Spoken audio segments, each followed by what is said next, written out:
Weeks and weeks of play have led to this moment. Playoffs is back and we have some surprises in store for you. Absolute chills. Everybody's so low for SR peak check. Cookie! There's a reason that Cookie was touted as the best soldier in EMEA. Saints play this beautifully. The bomb sticks mid-air! You've got to have supreme confidence in yourself. There is so much to fight for, and I am stoked to see how it's going to really pan out. I love this when the fight is dire, when players recognize when they must make a play. Oh my lord! I am so damn excited. This is absolutely spicy. Only one team gets to come away from this alive. Now it's about their name. It's about their legacy. Know when to take that risk, when to bet it all. The Overwatch Contenders Summer Series playoffs continue right now.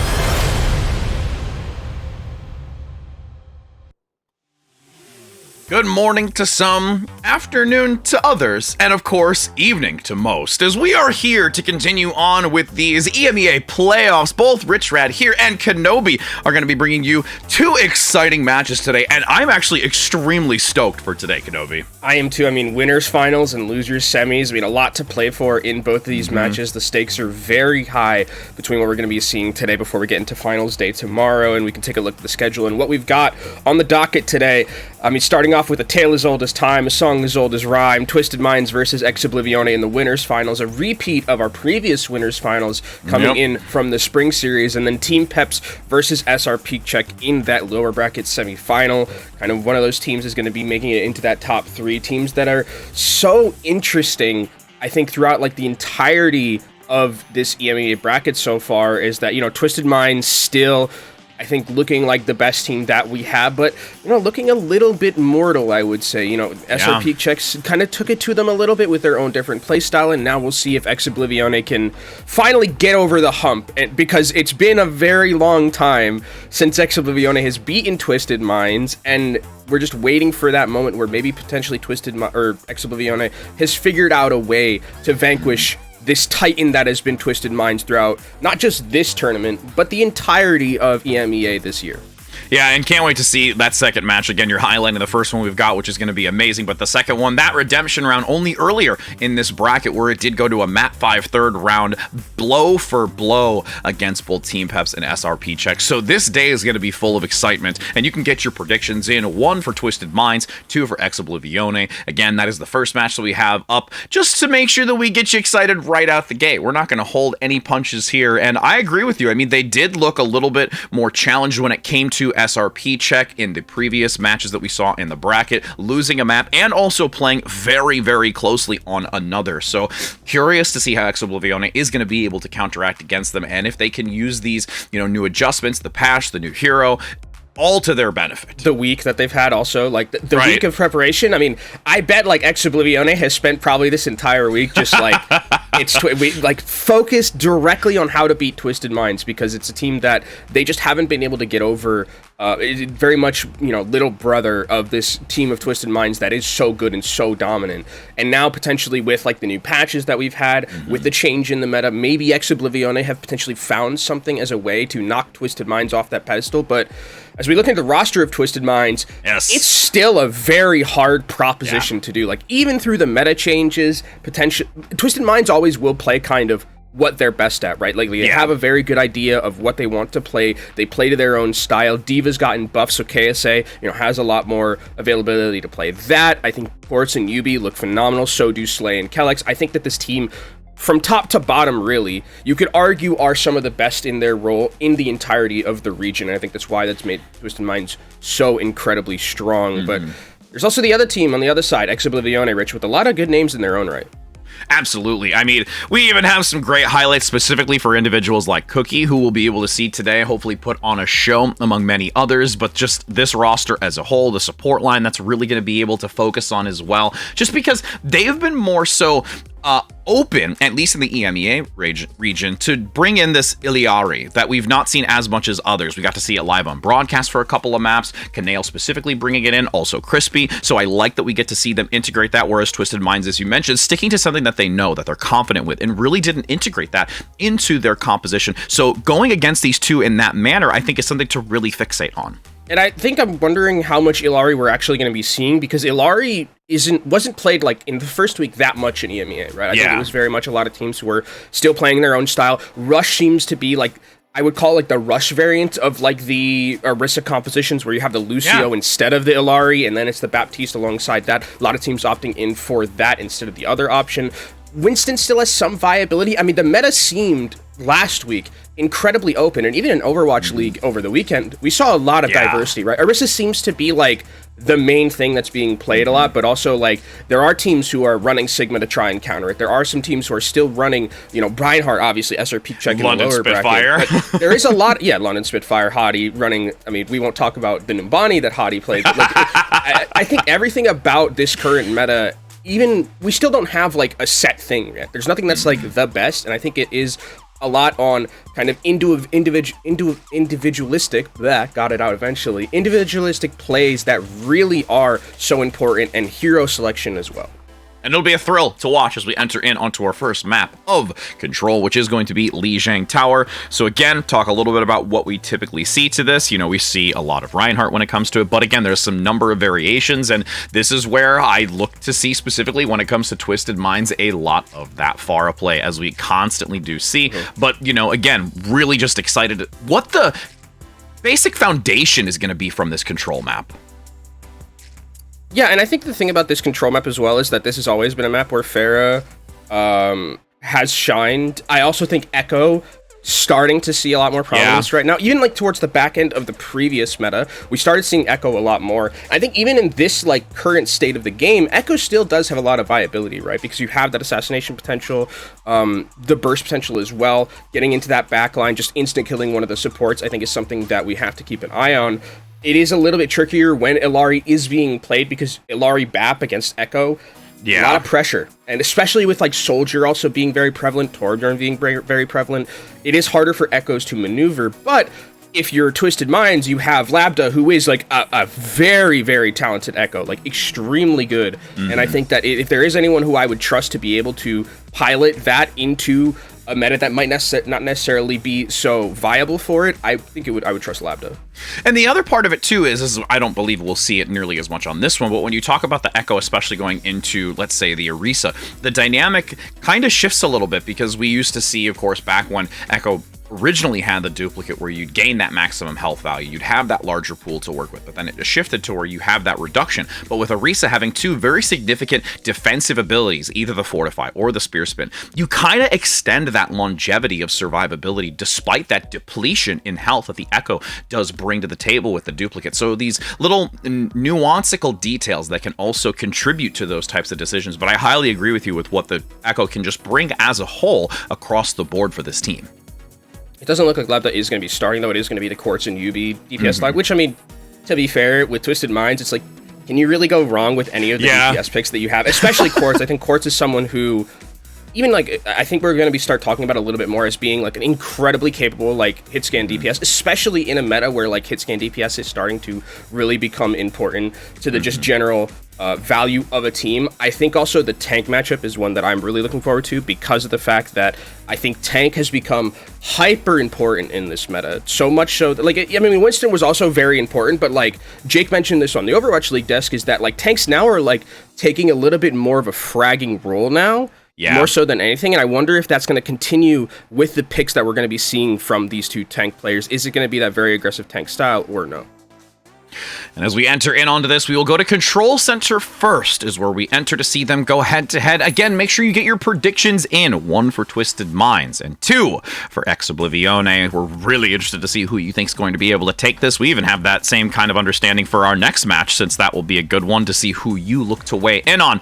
And as we do get these first few seconds glimpse at what they bring to the table, I'm really, really also looking to see with Quartz and Yubi, their combination. You and I have talked about it, and the other casters as well, almost kind of like this quad hit scan or this quad DPS boost. But with us going to Control, we'll get to see that Lucio integrated, and we've seen so much of this focus eliminating the Baptiste specifically because it reduces a significant amount of the overall healing and can contribute so heavily to the victory of a fight. And I wonder how we're going to be seeing the secondary DPS with both of these teams, right? Because it does look like we're having a difference in what we're starting off with here between both of these teams, right? We're having Oblivione. I think they'll be starting with the Symmetra. I think you can keep Symmetra in a composition like this because I think the mobility you gain from the teleporter is very good, but they actually aren't going to be doing it. They're going to be going to a more brawl, like one-shotty type of DPS with Cookie on that Sojourn. But when Cookie's on Sojourn, you're not really missing too much, right? That's something that Cookie is very much well known for, and in a meta like this, one-shots are so incredibly important. You need that burst potential. And we also saw KSA bring the Symmetra in previously to utilize in their composition. The one significant thing, at least with that Symmetra that came out early, like you mentioned, it gives them the positional advantage. And now Twisted Mind's utilizing a great wall to sever that entranceway, to transition down below, making sure that they can get behind that central pillar so that they can mitigate a lot of that incoming damage. Chase now looking to drop back, play towards that screen so that they do have some ability to elude the incoming damage, but this flanking maneuver, a pincer around the Reinhardt, two-prong attack so that that shield can't quite mitigate everything that's being pushed into them. And realistically, Maimon isn't able to get a lot of firepower off on this Bastion because they're constantly in a state of retreat and being denied by this Mei wall. I mean, these are three just insanely perfect Mei walls from UB so far. It is making Oblivione's life so miserable here as they're going to try and recontest. Looking for the pin, gets it low. Will there be able to top them up, managing to get at least the defense active, but now that they've been able to force back the front line, pin them into the wall, it guarantees a window of opportunity for Maimon to get this damage out. And I mean, this was a really great start from Twisted Minds. I think they played that almost perfectly, but Oblivione, they didn't panic. That was the biggest thing for me. Even through all of the Mei walls that were perfectly placed by UB, Oblivione didn't die, they didn't lose Chase Torch, and they were able to keep their members alive thanks to some very good peel from their support line. So Oblivione do lose 32% on the other end, but they still are able to have control now, and here comes a huge shatter. Big shatter onto two. Kelix instantly down. The Dragon Strike attempted to counteract that forward momentum to capitalize on it, but it's just ever so late. Crispy gets a two-piece and Twisted Minds bail. And that's one of the things about kind of this composition where it's like when shatter is available for Reinhardt against like a Ramatra, it's pretty much gratis. There's no way you're like going to be able to dodge out of that. It's just a perfectly timed shatter. They also get the amplification matrix out of Slay for that, so now Sky a little bit ahead in terms of that ultimate charge as well, which is going to be great for Oblivione because with a Reinhardt and with a Bastion, also a Sojourn, shooting through Ant Matrix is going to be nightmarish for Twisted Minds to deal with. Ultimate active now for Maimon, looking to lock down a couple in the back. Chain reaction of artillery shells. Slay is there to cover, though, with the Immortality Field no longer accessible to them as they look for a re-entry. Twisted Minds, though, looking at that Blizzard and that the Sound Barrier to utilize on this engagement. Slay needing to be extremely careful. Sliver of health, barely survives. Nice reaction, though, to get themselves topped up so they can stick into this fight. But Cookie, as we've seen before, the overclock can be devastating. Amplification Matrix, the reposition, it now is about to come online, but they actually hold off. Maimon goes down. They've lost the numbers advantage. Twisted Mind playing into this very heavily, and the fact that Cookie holds on to this, they can lean into the next fight since they've already accrued over 80%. And I really love the split from Twisted Minds in that fight where they sent the Mei and the Hanzo to the side angle to basically make sure that they could guarantee a Blizzard onto that backline and actually force out a couple of very key ultimates from Oblivione in the process. I mean, they only have this overclock available to them, and Twisted Minds have a great ultimate setup in terms of their macro for these next couple of fights, right? Rampage, as actually we're going to be going into the fight here. They just gonna blitz in after that pillar goes down. Opportunity is in front of them, and they want to grasp it. And you're gonna see Oblivione hold back, not enter into that amplification matrix and look for a recovery method, but another wall comes in, Kenobi. I mean, this has been great for Oblivione, though, to break these walls, even though they're so perfectly placed. Annihilation is gonna be available for KSA here, and how is Oblivione going to get into this fight? They're starting with overclock. Yep, they're gonna enter full throttle. A couple of decent shots. The Annihilation is active, but look at how distanced they are from it. They're trying to reduce the value of that ultimate, but it's still ever so slightly chipping away at Cookie to keep it going, but everyone on the opposing side on the high ground stairways is completely eradicated. Yeah, and I mean, I get the idea from KSA to just kind of go throw your body in front of Cookie there, but Reinhardt still does an insane amount of damage in that fight, and with that split, there's no one to keep your backline safe as Quartz is going to have to go to the Tracer just to try and touch and proc this overtime. And it's absolutely necessary for them to do that to make the timing onto the overtime. Now they do force the recall. Again, no longer having that defensive ability. Amplification Matrix with a Bastion is never a good time. Nice maneuver around the pillar to try and reduce that incoming damage, but this side angle, the pin on a KSA, instantly pins 360 shields up coming out from Chase Torch to deny any assistance from the back line. That's nothing left here for Twisted Minds. It's just a hope and a prayer for them to stick onto this long enough, and they are unable to come back, and that is a first round victory for Oblivione. Great start for Oblivione. I mean, this is a kind of a map where it favors a lot more of their playstyle, right? Because Twisted Minds, anytime you kind of can take them away from Rush, that's going to be the biggest, like, boon for you. I mean, they did still play it on Twisted Minds, but you could already see, like, the Ramattra versus Reinhardt is very difficult, as also, that is a significant percentage for Twisted Minds. I don't blame Chad either. I mean, Twisted Minds has been the best team in EMEA for a very long time, and Oblivione, I mean, they've put up fights before, but our last grand final was a 4-0 for Twisted Minds, right? So, against Oblivione. So, I think that this makes sense from the chat's prediction, but I think it'll be, based on that first sub-map, hopefully it's going to be a lot closer than this prediction indicates. Because I want to Oblivione is hoping that they're able to take this and make all those in the chat feel like they have a Twisted Mind versus voting for Twisted Minds, as now they look to initially get to this point once again in the advantage. KSA goes onto this Junker Queen, looks to try and mitigate that incoming damage, gets rid of the Immortality Field, and Quartz opts in to go with this Bastion as well to really try and go toe for toe against Maimon. And with Cookie down, they take this numbers advantage versus as we saw originally with Oblivione, and Oblivione just has to bail in White Room. Yeah, I mean, they're going to have to recontest eventually here once Cookie gets back into this fight, but I love the little wrinkle of Twisted Minds bringing in this Junker Queen alongside something like a Symmetra, because the Symmetra helps position the Junker Queen so effectively here. As you can see, Quartz has pumped out a lot of damage, already 76% towards an ult, but he's dead! And KSA also rapidly approaching that Rampage already with how close they're able to play into this. Oblivione getting a few trades within this chaotic battle, but still, the fact that you have Calyx alive, giving that extra movement and utility to KSA to work around it, they are in a prime position to have 3 ultimates online. They're just playing so well around the geometry of the point. Like, whenever they're trying to engage there, KSA is kind of just standing by that central pillar, and anytime Oblivione, like, moves close with 2 or 3 people, you just hit an axe, and it's so difficult for you to stay alive there because you're just getting those cooldown resets consistently, and you can see already Twisted Minds have a 4-pack of ultimates for this next fight, going to make it very difficult for Oblivione to come and enter into this fight. KSA waiting to unleash the Rampage. Waiting to hear that ding-ding as you have this, you know, flanking Bastion ultimate coming in from behind. Immortality Field active. Quartz getting a beautiful pick out the gate. Sky is no way able to keep the rest of the team alive since it was already pushed out early. And another clean take here from Twisted Minds, and no ultimates except for 1 put into that. Yeah, just the Amp Matrix. And now, I mean, for Oblivione, you've used ultimates. You don't really have that many in your back pocket. You have a sound barrier, but look at all the ultimates Twisted Minds have to counteract whatever Oblivione brings to the table here. And with 80%, by the time Oblivione get back to this point, it's last fight territory, and this looks like it's very easily going to a round 3 here, unless Oblivione can somehow miracle a fight here. Miracle a fight and be able to get a lot of ultimates out of Twisted Minds. I have a feeling that they will contribute quite a bit due to them wanting to complete this with easy succession. Couple of shots, not really landing too much, just more of a peppering for the moment, but with 4% left, you've got to rush onto this, and KSA is primed and ready. The Jagged Blade enters, swings with the Carnage around the backside, and is also mainly using this as an insurance policy with the commanding shout, driving into the backside, able to completely nullify 3 from receiving any healing. Maimon brought down alongside Cookie. The overtime is going to vanish in front of their eyes, and Chase Torch has been set ablaze by the opposing tank. I mean, Chase Torch, I think, was focused down so much, no ultimate for the Reinhardt, right? Which is not something we say a lot in Control, right? Usually it's very easy to get those fire strikes, but the focus from, I mean, the entirety of this Twisted Minds team, they never just let Reinhardt set up, and you saw Chase Torch was just always consistently moving his shield around, like trying to figure out how to block some of this incoming damage, because that was really all they had to be able to keep the Bastion alive, keep the DPS alive, and it just wasn't able to work because of just the amount of pressure being exuded by the Twisted Minds team, who...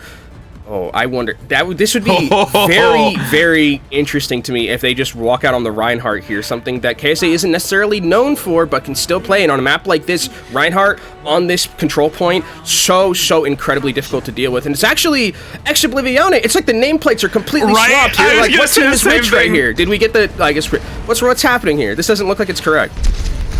We'll see if one can adopt the other strat. You've got a beautiful disruptor shot that was so much just slow and reduction of movement onto this point. Oblivione takes this very easily, but Quartz with the TP instantly going to force back. They know that they don't want to take this fight once they gain the information and swap it over. And look at all these swaps. They're just like anti-Ferric like swaps, right? You bring in the Diva, you bring in Quartz on this Cassidy, who's he is incredibly potent on a pick like this. Maimon has to play very carefully around both of these heroes, because if you just step out of line once, you're going to get absolutely insta-killed. And you can see how instantly you have to draw back after those couple of initial shots. Looking for Calyx, the rocket lands on the windowsill and guarantees the pickup. They've lost that mobility, but the hack is present, able to get the boosters back online fast enough so that they can resign and stick by that point, as this is a nice fight. Initial win here from Exo. And this is great positioning from Maimon here. I think that the ability to just understand that, hey, I don't want to really move too close towards these members. I can just poke from afar. I still have the damage boost. It will just end up working out for us as they just continue to take time. Ant Matrix, though, lightning fast to gain in this due to all of that incoming fire. Nice retreat here from Oblivione, not standing in wait. Beautiful spear into the ceiling of that pagoda and just dominate once again. Yeah, Oblivione, it feels like I'm watching them play what Twisted Minds is so good at playing, right? With the Pharah, they're maneuvering with it so extremely well. Chase Torch is being fantastic on the front line, just knowing that if the supports step out of line even once, spear into my damage combo is going to be able to kill them. And without a Baptiste, you don't have any semblance of healing. And look at the percentage ticking up here. It's going to be 65% once we get back into this one, and Twisted Minds need to find a foothold in one of these fights.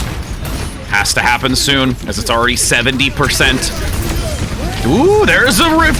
Nice flank, comes in, rockets rain, 2 down. Maimon makes quick work of this, and now at this point, Twisted Minds just have to get out extremely fast to look for one last attempt. Yeah, I mean, luckily for Twisted Minds, the fight lasted short enough that they are going to be able to get one last recontest here, but what do they have to recontest with? It's going to be high noon, not really an ultimate you're thinking of that can win fights. It has to be potentially Yubi finding a way to get an EMP in time, but look at Chase Torch's positioning, it's so good!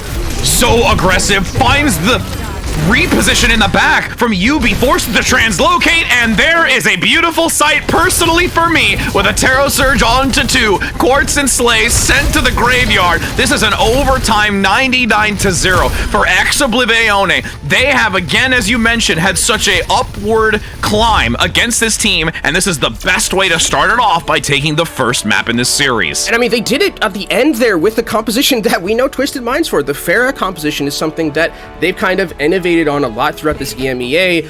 W Maimon's going to get this play of the game. W Maimon actually a deadlift for them on this. I mean, not just the Pharah, the Bastion as well, but this was just a great, I think, performance. In terms of just the way to macro play around this composition, like the respect that was gleaned to the composition of Twisted Minds at the end there was absolutely perfect, right? Maimon was positioned perfectly in every single fight, not letting the D.Va and the Cassidy really get any type of value whatsoever, and those are picks that are made specifically to counter the Pharah, right? That's what they're for. If they're not getting the value there, they're not necessarily getting the value anywhere else. So I think that was just really well played from Oblivione. Yes, this, Gardens map wasn't as good as they would have liked, I think, but those are the 2 sub-maps that they won. I mean, you can definitely take that momentum going into these next couple of maps, because this is not a position I don't think Twisted Minds has been before against Oblivione, being down 1-0. Well, and W Maimon had such a struggle when it came to the first and second control map. The Bastion still bringing value, of course, but it was not nearly as significant as this Pharah play, which we'll get to see these last few replays, how dominant it was, and just coming in and putting Twisted Minds always on the back foot. They never had a solid foundation between both feet to actually do that full squat that they need to do. Yeah, and I mean, this was a great positioning at the end here from Oblivione, right? Chase Torch, I think, played this near perfectly, just waiting for that entryway and then just using Terror Surge, not letting them get to the point, letting the Pharah from afar just pump in that damage to get those kills. And I can't state enough how well Oblivione played. I mean, this looks like a team that, based off this first control map, I mean, the second round was not very close, but the rounds that they won, I mean, looked very convincing from them. And I would be interested to see how that momentum carries forward. Obviously, as we go to different maps that Twisted Minds are maybe a little bit more, have some aces up their sleeve for. They can bring in potentially Lambda in some of these maps. But to be fair to Oblivione, I think that this is a team that feels like it's going to be at least very competitive during this series. And that's what I'm hoping for, because I would like to see a banger matchup between these two teams. I think it's going to be really competitive, because the second that you saw our faces, we already have the map confirmation. They are ready to go, saying, nah, we got to throw that one to the wind, Oblivione. We going to Eichenwald. We're going to try and take this now, bring it back to a 1-for-1 map score, and ooh, I'm just energized right now. I wonder do we see any changes from either of these teams? Or I mean, I think from Oblivione, they probably stayed kind of more of the standard with what they've been playing. So I would agree. I mean, it's worked. I mean, if it ain't broke, don't fix it. Do we see anything change from the other side in Twisted Minds here in a moment like this? But I think that when we look at this going forward, as we do, actually, it looks like we do have a swap from Oblivione. It is going to be Canale coming in. I think that when we look at this next map, I wouldn't expect too much of the... I mean, the Pharah could definitely be played from Oblivione here if they want to do that. I think this is a map where Pharah does have some sort of value. Also, though, it is a lot more open. Like, especially like first and second, where it's like if you on the defensive end, you can play Pharah and like kind of just spam, but on the offensive end, it's very hard to move forward into DPS and a tank player in KSA who are very adept at probably killing Pharahs. So I wonder how that's going to end up working out, because it doesn't look like we're seeing any changes here from Twisted Minds.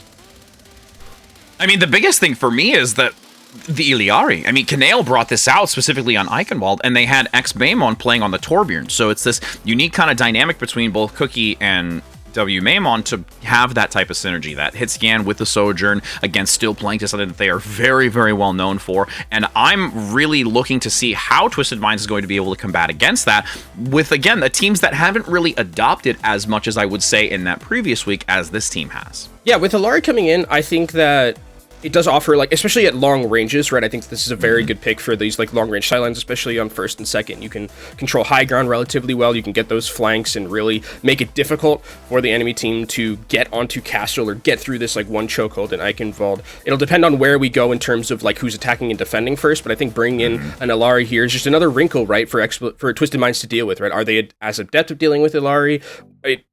Through the previous parts of this tournament, it feels like they've adapted pretty well, but against this Oblivione team, it feels like it's a completely different beast, right? This is kind of the team that's always been right there with them, Clash of the Titans style, and now we'll see if finally Oblivione is going to be able to make it over that hump. Yes, it was just control, but it is still a very good control from Oblivione's side, and Twisted Minds, I wouldn't count them out just yet, right? They still have probably a lot of tricks up their sleeves. This is a map that they're very comfortable with, so this is where I think if Oblivione are able to break serve here, though, then we need to start thinking about, like, okay, potentially this is going to be the first time we see Twisted Mind in the losers bracket. Yeah, see you in the lower bracket, that would bend some thoughts in the strength that they have. But again, that is far. You are reaching for a lot of these Twisted Mind points. I know. I was going to go full throttle with reaching for it. I was like, I don't think I'm gonna, because I don't want to kill my co-caster this early in the day with just, face palms. I don't want your forehead to look red as you continue to hit it over and over and over again from me. Absolutely. Oh, I'm so glad you know that. I literally joke about that at work to people. I'm just like, oh, should have had a VA. My wife also hates it too. I do it to her all the time. I'm just like, bunk. But anyways, as we're now going to look to enter in on this. Me and your wife are going to get along really well. Oh my gosh. You'll both just sit there looking at me like, what? You're going to be like, how is it that I ended up casting with him? And she's going to be like, how did I end up living the rest of my life with him? We're kindred spirits. Yeah, we have to deal with all your puns and stuff. Oh, it's great. But what we can look at here, great specifically, is going to be Twisted Minds on the defensive side. KSA going to resign on this Ramattra, which again, we've seen a lot more consistently from them. And UB, though, is going to be here with the Symmetra to play alongside Quartz. Yeah, I mean, this is kind of a standard composition on the defensive end, right? Like getting through all these turrets on the defensive end. It also brings a little bit more mobility for the Ramattra if they want to get a little bit aggressive. But I mean, I feel like the Ramattra versus the Orisa matchup is very Orisa favored, right? Like you just kind of walk forward and you don't really take too much damage from the pummels. That was very close. A little bit to the side. Cookie would have gotten a pick there, but I think the thing about this composition of Oblivione, a lot of spam, and is Ramattra going to be able to deal with all of this spam and all this aggression that's going to be coming forward, because that's really going to be the key here. KSA needs to play very carefully around the geometry to not just continuously get spammed and taken low, because then Orisa's just going to walk at you, hit you with spear, and you're going to get instantly taken down. Well, and the nice thing here, too, is especially because of where that pylon is placed, you can play a little bit more defensively, get some poke into here, generate those ultimates, and not really feel too concerned unless a one-shot potential comes in, and it's really only going to be significantly by Quartz or some stacked-up damage where Slay can also follow in suit. Chase, though, looking to play very close with this Orisa. Fortify already committed, but the defensive as well from KSA.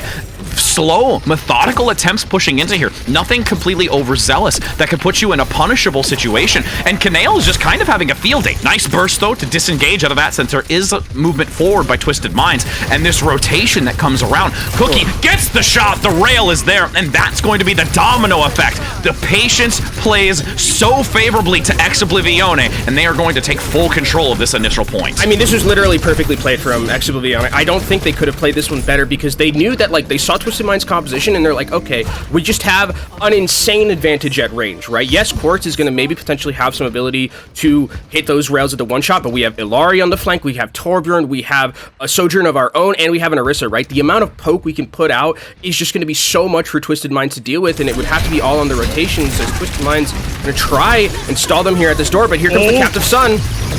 Can they follow up onto it? Sunstruck onto KSA, and there's the extra damage necessary from Chase Torch to guarantee the elimination. They've lost their tank. Quartz is actually going to commit the overclock here to try and hold them at bay, but can't quite find any necessary shots to slow the momentum forward, and they might just catch Slayout as well. I mean, this is two ultimates that Twisted Minds have used for nothing. Ant Matrix got used there, and the overclock just to buy time, essentially, and Oblivione are going to say, thank you very much, we'll trade 2 for 1 every single day of the week there, and now they're going to have the ability to move forward. They have an overclock to work with to create that space, and Cookie, we know how deadly he can be with these.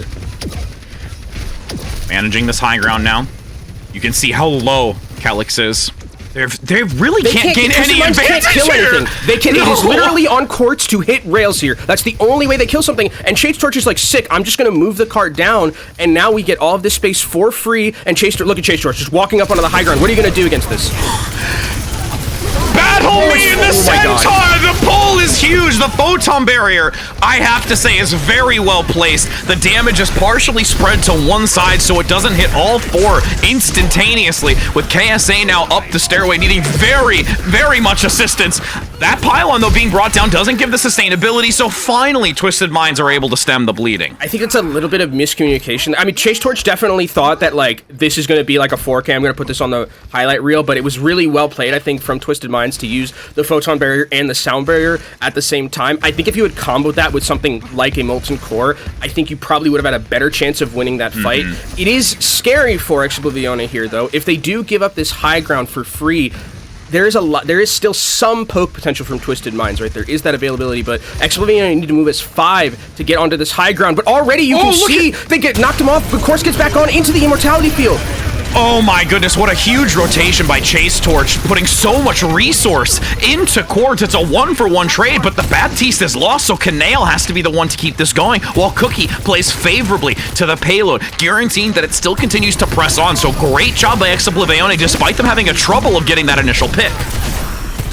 Now with Quartz up top. I don't think they're gonna... Oh, Captain Sun's actually coming out. It hits 2. No! Can they get the damage? 90 HP has to go down. They actually elude, but there's still the melee coming onto Quartz, and that's a second to fall ensue. Both W Maimon and Cookie completely removed from this fight. 2 minutes to go, and you have Chase Torch fleeing for their life. I think Oblivione might be able to get out of this one. No, Sky's going to end up going down, and Chase Torch might go down as alongside Kanale here as... I mean, it looked like it was very scary for Twisted Minds to start things off, but now Twisted Minds have, like, with this high ground control that they've had, Oblivione seems like they've had a difficult time of how to break this high ground, and it's great that Twisted Minds have been playing this way because I think that they've been using Yubi spectacularly with these TPs, right? Anytime that Oblivione tries to kind of split this team off, Yubi hits a TP, gets people to save their members, right? Like we saw Quartz get saved in that last fight. That was because of a TP that came down and got the Twisted Mind members in a place where they could save them. Twisted Minds, like the Elves of Helm's Deep holding. Will you be able to see Oblivione? They'll breach the walls. Underneath rotating with Cookie, having the overclock active. Disruptor shot, gonna look to actually go a little bit short here. Finds a pickup. W Maimon eliminates Calyx. They no longer have that utility, but still enough healing from Slay. Oh my goodness, Terra Surge attempts to bring them in with a photon barrier and just completely nullifies that pull in and can't quite land it. KSA and Quartz are so low, and they will be sent back to spawn as Oblivione does breach the wall. And will there be another recontest here from Twisted Minds, who did use quite a bit, but they do have a sound barrier to work with still. Another Captive Sun is here from Kanale, and Cookie has been holding on to this overclock for a very long time. Needs to find a way to be able to use it here as Twisted Minds are going to come back into this fight, because with where the card is, I don't know if there's going to be another fight for Oblivione. And we'll see now with KSA opting in for the Orisa Immortality Field used so early, but the Captive Sun again lands onto 2. Blown up instantly! Sunstruck onto Yubi with an overclock onto Slay. They've now reached the inner portions of the keep and want to close this out. And they're going to get another life here as Cookie's going to clean up some of these kills. Oblivione, 2 minutes to move through third here, and now we'll see if there's going to be any swaps from Twisted Minds. I think Quartz is going to stay onto this Ashe just because Bob is so close, but it is very difficult to play with an Ashe like this against a Genji, right? Because Genji can basically get into the backline and insta-kill you, even if you do have a Coach Gun available to you. And look at all the space that Twisted Minds have had to give up here because they can't match the Pope. And Chase Torch is playing so far forward, waiting for them to move into sight for the Bolt of Spear, potentially even a Spear Spin to try and separate them back into the team. And now, again, great positioning by the Pylon to keep them holding this anchor so that they don't have to worry too much if you have Twisted Minds play into this. But nice Dynamite, big in the backside, has that Bob available, so they do have that extra component to this, making sure that they can keep the payload contested while also generating a potential crossfire. I think the Bob is going to be waiting here for Maimon to come in with this blade, but actually, Maimon has found Quartz, actually gets hit with the Dynamite. That's huge. That forces him out back to the team. So significant to help Twisted Minds in these last 50 seconds. You can see a lot of damage being put into Chase Torch, has to bail out of there. Oh my goodness, it is the peaks and valleys, just this ebb and flow on the health value for Chase Torch, nearing a Terror Surge here. That can also be a massive win condition to pull them in for a Dragon Blade, all close in proximity for a swift strike, and the ultimate thrown into the back onto Slay. Can they get the damage follow-up? Isn't able to get that follow. Oh, actually, with outside of the Immortality Field, so Slay goes down. They've lost the healing. It's all onto Calyx. The Terror Surge brings them down from the high ground, just close enough. Beautifully done with that Terror Surge, since it has that aerial radius to bring them from the upper position with only a few seconds to go. They want to close this out. There is a quick attempt to swap now for Yubi onto this Bastion, who does get covered by Calyx with the sound barrier, but the overclock in the back. Cookie looking for a target practice. The range is here within the castle, and now it's just a matter of time unless there's a miraculous turnaround with the spawn advantage. KSA has the Annihilation. That could be the win condition if they get it. Sky is dead. It's now all onto Canale. They are going to potentially lose this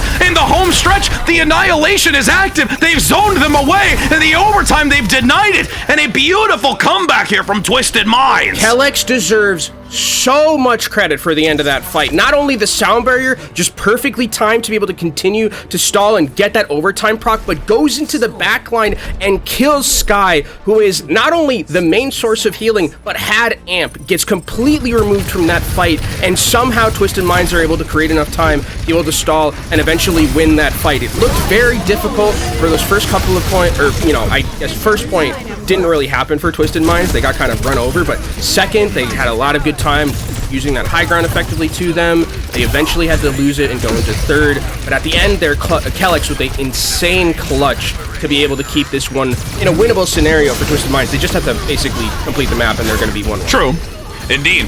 So that was a crazy turn of events. And again, when it comes to that Annihilation, like, that is the spatial ability where you're going to be able to completely turn that on its head, and nobody's going to be able to stop you. There's not enough damage there to completely turn it down and bring you back to spawn. So with the swap of sides, we can see the tail end of this in the replays, that there is a great opportunity. And look at this play from Chase Torch as well.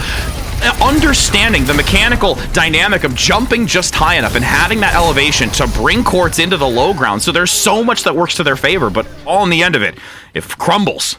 I think the other thing, too, is they did a really good job of negating the blade value from Maimon, because Maimon was going in there. There was no Bob to counteract, and it was just all kind of raw mechanics to be able to make that blade not get as much value as it potentially could have. Because if that blade is able to slice and dice through a couple of 3 members, there's no way, realistically, that Twisted Minds is going to be able to recontest quickly enough. And Twisted Minds kind of just sticking to their tried and true here, staying on that Ramatra, and with their mobility they have with the Lucio and with the Symmetra, they can be anywhere on the map as much as they want.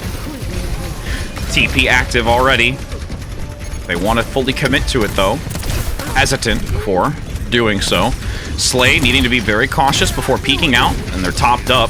Nice rotation here, realistically, as Oblivione gives the space and the ground, really only keeping Chase Torch onto it to compete. The health is so low, eating so much, but I love the spear spin swivel between the left and right side as the damage was coming in. Big shot from Quartz, though, onto Canale, but Slay has also been brought down, so it's a 1-for-1 trade, but now it's solely, once again, onto that Lucio, which we've talked about is so devastating to work through as the only support play, but with the spawned advantage, Slay gets back into this, and Twisted Minds is actually still holding on to this. Casey's getting taken down low, and actually Yubi goes down here. Slay is actually pumping out so much damage and healing, keeping this team fight alive, even with the respawn advantage. I don't know if Twisted Minds is going to be able to win this. They can get back in relatively soon, but with Chase Torch and Baptiste being able to stay here, that's a lot of healing and front pressure that the rest of Oblivione will be able to get back in time, and they can stall without even giving up a singular tick, Rich. Yeah, a minute and a half already off the clock is a lot of time. Needs to be very cognizant of how they use the remaining.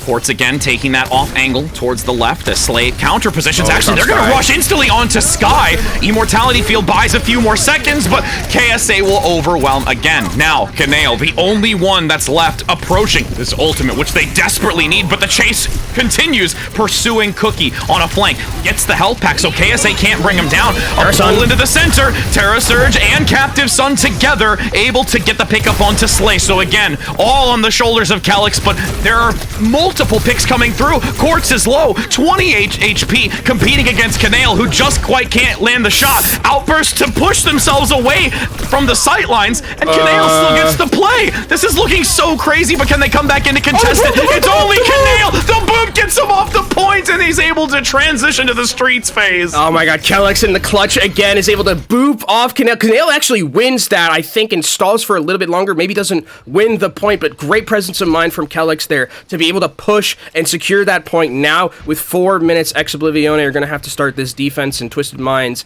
going to be able to move forward here. Again, the thing about that's difficult for them now is that there is going to be a ton of poke from Oblivione on this high ground, right? And it's going to be up to Twisted Minds to figure out a way to get on the high ground. TP is a great way to do that, but throughout all that, you're just like, hey, Oblivione, let's just go to the cart and fight there.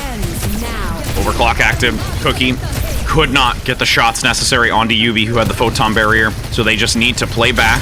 Twisted Minds not yet going into this, but that means that Oblivione is going for an instant spear. Can't quite get the elimination, though.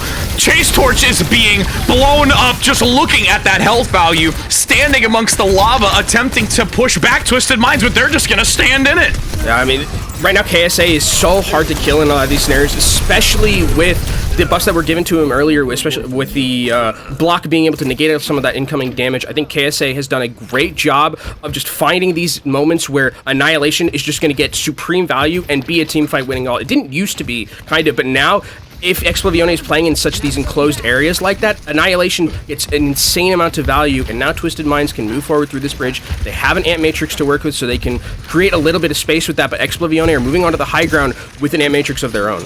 Oh, Canale. Oh, barely survives. There's the TP reposition by the doorway. Ooh. What an angle that Quartz finds onto them, knowing that they're low. Gets a second with the overclock. Quartz is cleaning up right now and has 3 on the scoreboard, looking for the 4th onto W Maimon, and they are now in a prime position with a maximum time bank when they reach this checkpoint. I mean, this is the Twisted Minds kind of we know and love, right? Asserting their dominance completely over this map. What a shot to start things off from Quartz there through that Ant Matrix, able to get that kill, then just cleans it up easy peasy after that. Cookie, you know, if you're coming at the king, you better not miss. Nope. Better not miss indeed. As Canale, though, with the Captive Sun, attempts to gain value, but no one could follow up onto the damage. The Immortality Field needs to be removed. It's not done in time, so there's just enough to keep them going for Twisted Minds, but the follow-through from Cookie is at least counteracting the damage that can be there, and Twisted Minds being a little bit more respective now, holding in the door. I think Twisted Minds can still hold this position, right? They don't want to give a ton of it away. They have their tank available to them, and Oblivione don't, so Twisted Minds with KSA can just move forward and really force Oblivione off at this point. Nice pickup onto that, too. There's going to be a long time before that pylon gets back online since they did destroy it versus canceling it. Photon barrier, turrets are out, chasing down. Torch in the corner, KSA following in suit. They are just pumping damage through these doorways. X-Maimon has to force the deflect to deny that incoming fire from the backside, leaving just enough for them to get it. The box of victory is near. Cookie's in the corner, doesn't have the displacement, needs to be extremely cautious in how they peek this as the melees come in, finally gets it back online, gets ejected from that corner position. But with the amplification matrix and the annihilation in tandem will make this extremely challenging, but Chase finds it, the overclock is here, everything turns. Cookie says, Quartz, I saw you last time, I'm gonna bring some spice to the table. I mean, KSA evaporated, was at 400 health, and with Ant Matrix and overclock just got absolutely messed up by a rail shot there, and that is so important for this Oblivione side because they have a great positioning now with where the card is. They got a lot of ultimates out of Twisted Minds too. The scary thing though is that Sound Barrier is so close for Kellex, and on the other side, Oblivione don't have anything to kind of match that, so the sustainability is going to be so empowering here. But actually, a Captain Sun comes out, whiffs completely, great TP. Yep, the teleport comes in just in time. That could have been so devastating if that lands onto them.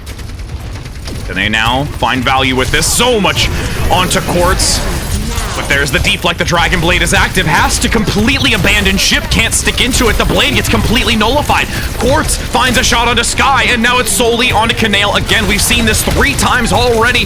There is a pull-in from Chase Torch. W-Maimon is down. Twisted Minds want to complete this and make it a 1-to-1 map score as they are unable to see any clap back from Oblivione in this map too. Twisted Minds hold serve here, and I think with the first point was a little bit difficult for them on their defense, but the second point where they had that high ground defense so perfectly played from them. I think the other thing that's really making this so difficult for Oblivione to work through is the Symmetra. I think UV is getting so incredibly high charged throughout a lot of these fights that Chase Torch, while Orisa is very strong, Rich, you know this now, playing Orisa as much as you do, you get like free high charge if you're UV here, because you just hold it on the Orisa, and then if there's anyone near that Orisa in the back line, they just get instantly melted. And I think that it's been such a focus for Twisted Minds to get the backline members of Oblivione focused on Force, even focusing down Chase Torch. I mean, that's not a bad idea either if you're just being able to get this very highly charged Symmetra to work effectively, and that makes it a lot easier for KSA to pilot this Ramatra.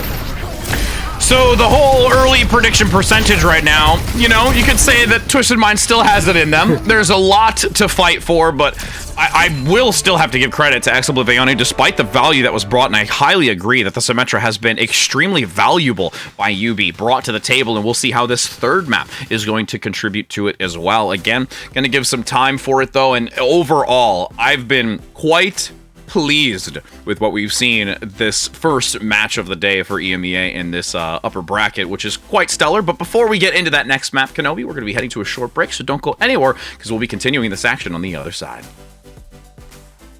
Are you tired of your teammates holding you back from greatness?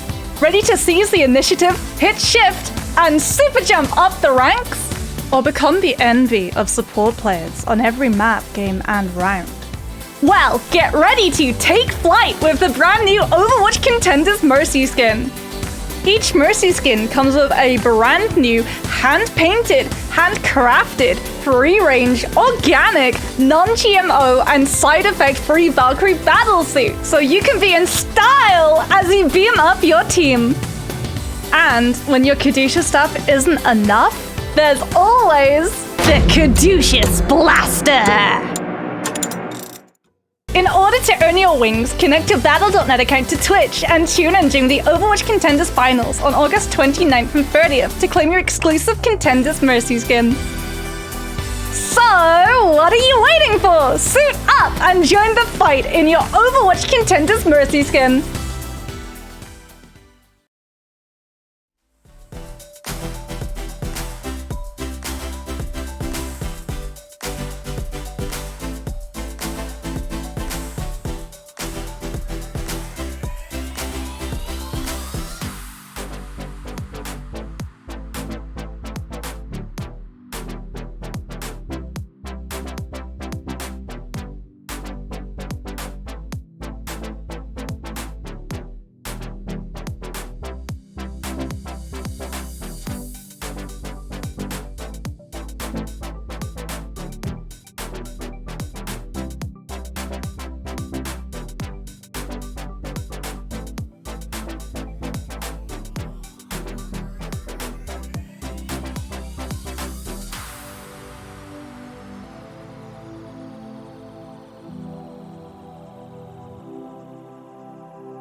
Hello and welcome back, my friends. It's a 1-to-1 map score. We've already seen a place like this once before for Twisted Minds, where they have become vulnerable. They are human. They can bleed. But again, with this previous map, they did start to reel it back in. They feel a lot more confident now. But as we go into this map selection, which is now going to be Oblivione, I'm really excited to see what's going to unfold. Yeah, I wonder what they're going to pick as well. Like, that's the kind of the thing that I'm looking out for in terms of, like, what map selection we're going to be going to, because I think that this is for a position to, like, have a 2-1 lead over Twisted Minds and, like, putting them on match point is not a position Twisted Minds, I think, has ever been in, right? I think there may have been, like, 1 or 2 times that I can think of, like, that they may have, like, been at match point in, like, a map 5 or something like that where it was equal, but, like, it feels like if they were to be at match point now underneath like a 1-2 deficit, that's not a position that Twisted Minds has realistically been in a lot of the time. And like that might be, you know, it could be a 50-50 where it's like it's a wake-up call and then Twisted Minds are just gonna not lose a map for the rest of the tournament,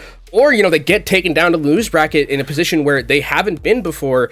And we do have our map pick. It is going to be Gibraltar, which I think I think this is a good decision, because this is just like, okay, do we want to play, like, Winston's very good here still, and I think that they want to kind of force KSA away from the Ramatra, because the Ramatra has been very good for KSA, especially after we kind of know about what KSA was doing on that pick in Summer Series, still doing it here when it's not necessarily like a meta pick anymore. I think Ramatra has fallen off pretty significantly, unless you are, you know, this team that is so good at playing their individualistic plays, but it does open the opportunity for KSA to play Diva, and KSA still very good Diva in his own right. Well, and we've seen recently, it was Vistola, and I believe that's who we're getting our substitute in here, at least from what I'm being informed of. Yes, so it will be the Diva play most likely, since that is what we saw last time. And Watchpoint Gibraltar, realistically, for Oblivione, was a very, very dominant performance against Oyab, where they were able to completely full hold them before that initial checkpoint because of just the combination of the mobility between that high ground and the low ground, but also really understanding how to hold their angle specifically. W Maimon is going to be on that Torbjorn most likely, and there could be some adjustments for Cookie, who is going to be sticking in as well. Yeah, I think this is a good map for them, especially bringing in Vestola to, you know, play that Diva, match someone like KSA in terms of how important they are in the tank role right here. High ground, so incredibly important. DPS is still going to be important to an extent, because it is maps where you see like Widowmaker, you see like these long-range hit scans that get a lot of value. I think we could probably still see Sojourns as well. What I wonder happens though, Rich, is that do we see any type of change from the support line of Twisted Minds? Because Lucio I think you could still play Lucio here. If you really want to, Lucio can still be played here. But I think that like bring in, you know, having Canale still in this lineup for Oblivione tells me that like this is going to be the Illari BAP, and that's going to be a lot of poke to deal with. Twisted Minds did a great job of kind of negating a lot of value of like Canale. I think Canale had like 1 or 2 pretty good captive Suns, but for the most part, I think really well played from Twisted Minds to be able to negate a lot of that value and use that effectiveness of like, because one of the things that like, you know, Captive Sun, very good ultimate, right? Yeah. Sound Barrier is still very good, right? If you can just rush down a team and just have 500 shields in your back pocket and just insta-kill someone, like that's enough. You don't really need to use Sound Barriers too defensively. Sometimes you can use them aggressively, and it's an ultimate that has a little bit more utility than kind of just a button that says, I'm going to shoot stuff and it's going to die, right? I think that that's kind of something that we have to look out for. Is Kellex going to be playing still that Lucio on a map like this, where it's not necessarily like kind of the standard, but can still be viable in some of these options? And again, it's one of those moments where the viability, though, needs to really start to be there. We already saw Kellex perform quite well in that previous map, and we need to continue to see it that way, because Oblivione on this map specifically, and the way that they have been playing, really are going toe-to-toe against Twisted Minds and putting up quite a feat between the two. And overall, as we enter in onto this to see what that initial defense is going to look like, I think that's going to kind of set the precedence of what our expectations are, at least moving forward for this, specifically to see who is really going to be able to set the stage on that attacking side. I don't know about you, Rich. I feel it in my bones this is going to be a 5-map banger. I don't know. I just, something about it, man. I just feel like, I mean, I know it's like us casting, and we usually get like a lot of map 5s. This one just feels like so much closer than I feel like a lot of the other times that I've seen Oblivione play Twisted Minds. And yes, it is. I think, you know, the meta change does have to do with it, but this feels like, for the first time, there isn't that much of like a little brother thing, at least in these first 2 maps between Oblivione and between Twisted Minds. They are playing very close. This is very good Overwatch between both of these teams, and I'm hoping that this is going to go the distance, because I think it's what's deserved here between both of these teams and how well they're playing. And I guarantee you, most of the people that are watching are going to be like, yeah, we deserve it. But also, for everyone voting for Oblivione, they deserve a win. Well, everyone getting their skins, too. That's another right? thing. We gotta get people their skins. You know, that too. Gotta make sure we're doing it for the you know, chat. So we have Oblivione on the defense here, so that's again going to be what we've already been able to see them play very, very strongly. Curious to see how Twisted Minds is going to come out to negate against it, and I'm excited that they do still have the same composition. And Cookie versus going on the, you know, alternative that they chose earlier is going to stick on this Hanzo. I think the Hanzo is good here, especially like in lieu of the Sojourn, because I think the Hanzo offers a little bit more of that long-range potential, right? The one-shot potential. It's going to be a little bit hard for Cookie to farm up kind of this rail shot if you're on Sojourn, like in these enclosed, in these like non-enclosed areas and very open. It's not going to be the same as like a Hanzo just shooting a mahogany log from like across the map and just hitting someone in the head, right? That's something you can always rely on. But Twisted Minds, I mean, sticking kind of towards the same style of composition, instead of bringing in the Junker Queen this time and just trying to rush. But there it is, Cookie already a shot onto UB, and with Slay down, that should be the fight. Like a ticking time bomb when you see the Hanzo play coming out from Cookie. We highlight the Sojourn a lot, but Cookie still is quite a force to be reckoned with on this Hanzo. But a nice pickup early from KSA, eliminating the Torbjorn. Gives them a numbers advantage, but oh, they're going to chase down Kelix too. It's going to be more than enough time for them to get back into this fight for Oblivione. Start from Oblivione with, I mean, Cookie is just going to be, oh, that's a great sleep onto Quartz, gets taken down trying to go on the flank there. And one of the things about this Twisted Mind composition that we're going to be seeing is that they don't really, unless they change right now from Quartz, they don't have like a way to contest the long range, right? There's absolutely no way, unless like they TP in and get onto that backline very quickly. There's no other way that they're going to be able to force down. It's great anti-nade. Suzu already forced out, but what was so good there from Vest? Vest pushes everyone away from the teleporter, and that means it's just KSA who goes, and it gets completely melted. Beautiful play from Vestola. The timing was impeccable, and that Bionade landing from Sky was absolutely needed. There is the finally elimination onto Vestola, but giving a little bit of this ground when you already have almost half the time bank down, they're okay with it. And they're actually going to be able to recover because Twisted Minds is looking to regroup. That's so sick from Vestola, man. I mean, that's something that doesn't show up in the kill feed and like doesn't show up in stats, but it just wins the fight completely for them. And you're right, Sky had a great anti-nade to combo along with that, so the Suzu had to be used, and now Quartz is finally going to be like, I need something to match the long-range damage or we're going to be screwed here. As another anti-nade comes down. Oh, man. Suzu held down for Slay, though. That's a big deal. Yeah. UB will be able to survive it as well. There's the D-Mech with the self-destruct just on the outside of the wall. Nice, clever tactic to see if they can get anybody just on the edge. But again, more time off the clock. Sun active goes for the Sunstruck onto Kelix, but the Suzu cleanses it before the damage can come in or the dot procs. And you can see these two members just kind of in the low ground right here. Are they going to be able to get these kills? Kitsune is used.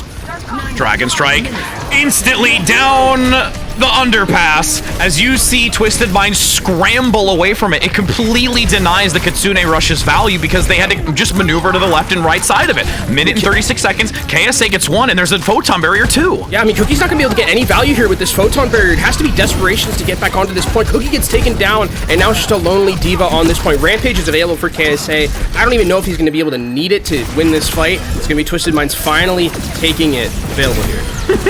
And there's that Symmetra charge you talked about, just absolutely disintegrating players in front of us. It's good at when you're a Symmetra in like a very chaotic fight where you're not being focused down and your turrets aren't being focused down, it's like heaven. The amount of dopamine you get from just going burr is so incredibly strong. And now Twisted Minds are going to start moving forward. Great TP onto the high ground, start controlling that positioning. Quartz is going to be in a great position here to get towards this Bob, and now it's about Oblivione trying to find a way to get up there. Rampage onto 4. Is the damage there? It absolutely is. KSA breaks free of the arena and just completely overwhelms Oblivione. And I mean, is there even going to be a second contest here for Oblivione? That was a singular fight, right? That's one fight, and I think they're going to be able to take this point. I mean, this is one of the most snowballable parts of this map, where if you just win a singular fight and the card has been moving the entire time, you're going to get second, and Oblivione is going to forfeit it completely.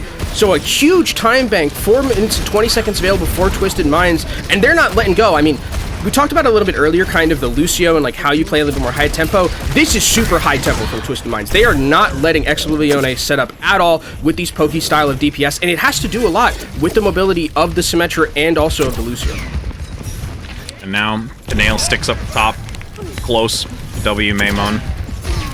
Shots fired at least. What a big pickup between the two. Gets the chip damage as well. The aggressive play by Kelix actually takes down Canale.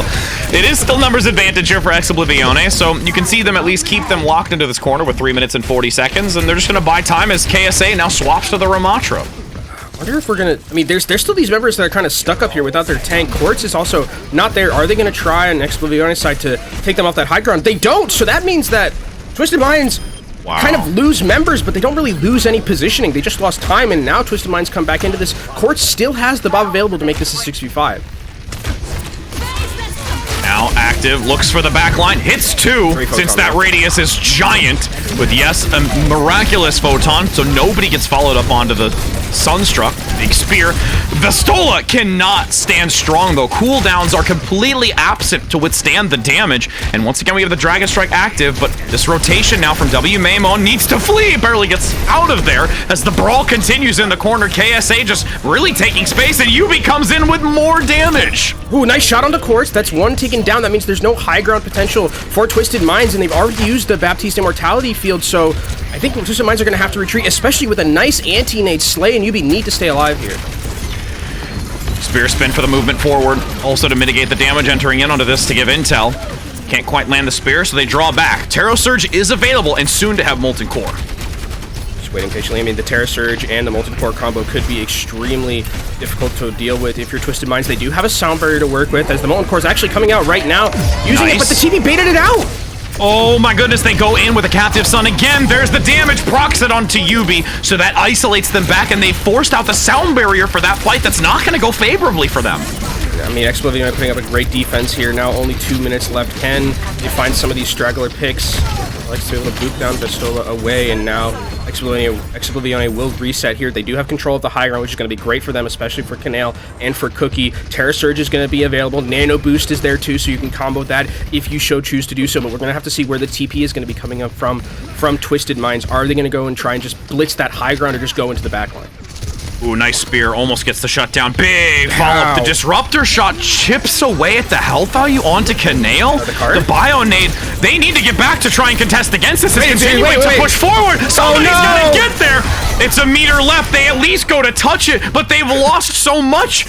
What a unreal push at the end here for Twisted Minds. I mean, they just walked forward and down smashed on the cart. Like, they're just like, oh, okay, well, there it is. Like, we're just gonna go to the cart. Are you gonna try and contest us? And with especially Annihilation available, there's like no way you take that fight. I mean, you can take it to try and stall the best you can, but you're just gonna lose. And Twisted Minds, I mean, again, just playing their own style. I mean, the way that they're moving and grooving around with this Symmetra, I think has been absolutely impeccable, right? Yubi isn't necessarily like topping the damage charts right now. I mean, in this game, he is in the previous series, like Quartz was doing a lot more of the damage, but the way that they're just like maneuvering around with this pick is just so impeccable. And Oblivione with their composition, I mean, there's not a ton of mobility for it, right? It's just a D.Va realistically, but if you get onto the Ana dies. If you get onto Canale, Canale most likely also dies too. Like, this has just been fantastically maneuvered around by Twisted Minds. And now with a completion, with at least some time on the clock, with this is so funny. I'm just gonna Terror Surge you away, but everybody else is just gonna chill on the point. That's fine. I can't say it's like, guys, dot. Come on, gotta get on the point. Oh goodness. As now we take again, like I said, that swap of sides. Oblivione on the attack. Twisted Mind's not going to really have any significant adjustments. Really, it's only going to be the Hanzo at least chosen for this initial hold. But Oblivione now have to look for this completion and bolster their morale to do so. Yeah, I mean, the Hanzo, you just kind of want that damage, you know, the long-range potential, one-pick potential on that defensive end, especially where you just have all these sightlines to work with. So we'll see what Twisted Minds do with the Symmetra this time, because on the defensive end, are they going to play as aggressive with those teleporters, or are they just kind of set up and make Oblivione say, yeah, you got to come to us in some way, somehow, or find a pick randomly through like the neutral play. And Cookie is the one that we keep an eye on to get those one shots, though being punished quite heavily across that bridgeway. Still waiting for someone to move into sightlines. But again, it's Twisted Minds playing so cautiously. They know that they have the advantage on this high ground, and Oblivione has to work into them. The payload being pushed underneath, though, gives them some space for the moment. You can see the TP continuing to transition from this low to up ground. Yeah, they'll know instantly that they're taking damage the second that they push forward with too many. And I mean, if you're just a lonely Torbjorn, right, Maymon's not going to be able to go through, right? You can already see up on the top left of your screen, had to use the overload because all the turrets were right there, and all that positioning is gained, yes, but it doesn't really amount to anything because you can, like you talked about, Yubi is just jumping from high ground to low ground, and there's really, it has to be so slowly played for Oblivione to try and get this high ground. And we've seen them. Patience is a virtue. There is a early takedown, though, after such a long-run engagement onto Sky. Okay. But Cookie and WMaimon instantly shift this into their advantage. Almost gets that log onto Quartz, who's playing that box so closely. Now the space can be gained. I mean, this is going to be great for them because now they've kind of disrupted the setup of the Symmetra. KSA's taken down so low. Will they survive here against Vistola? They will, because especially Slay rather, being back with that healing gets KSA back into the mix, but Quartz gets traded down for it. Yeah, there was so much focus put onto keeping KSA alive because the Javelin hit from Vistola. What is happening? Slate continues to be near the server room for an off angle. The crossfire comes in on WMaimon, and they're actually taking advantage of this, even with the amplification matrix. Slay getting taking down a couple in the process, but Cookie is able to trade back, and right now, I mean, respawns really aren't closer for either team here. You could actually make an argument that potentially Twisted Minds have the closer spawns, as Kellex actually takes down Kanale, who was on that flank, got beach balled, and I think got taken down by Kellex, and now KSA goes onto this high ground with the TP, just trying to zone them off of that high ground. A minute and 30 seconds left for Oblivione, and they look like they are completely lost about how to deal with this Twisted Minds comp. Yeah, and Cookie's just constantly throwing it. What a javelin. These javelins by Vistola, though, even though we see a lot on the Diva, have really been hitting pay dirt. KSA, though, still sticking behind that shield, making sure that they can hold for as long as possible. Amp Matrix with Sky. Photon Barrier completely denies it, and a shot comes in by Quartz. Twisted Minds are actually controlling this map right now with only 60 seconds left for Oblivione. And I mean, Oblivione, I mean, they're going to have to use basically every single one of their ultimates to try and break this one forward. I mean, you have the Captive Sun, but Kellex on the other end has got this sound barrier to work with, so it can block a lot of the incoming damage, and when this fight is going to eventually devolve onto the cart, Annihilation's right there from KSA, and it's going to be very difficult to take him down, especially with the sound barrier blanketing him.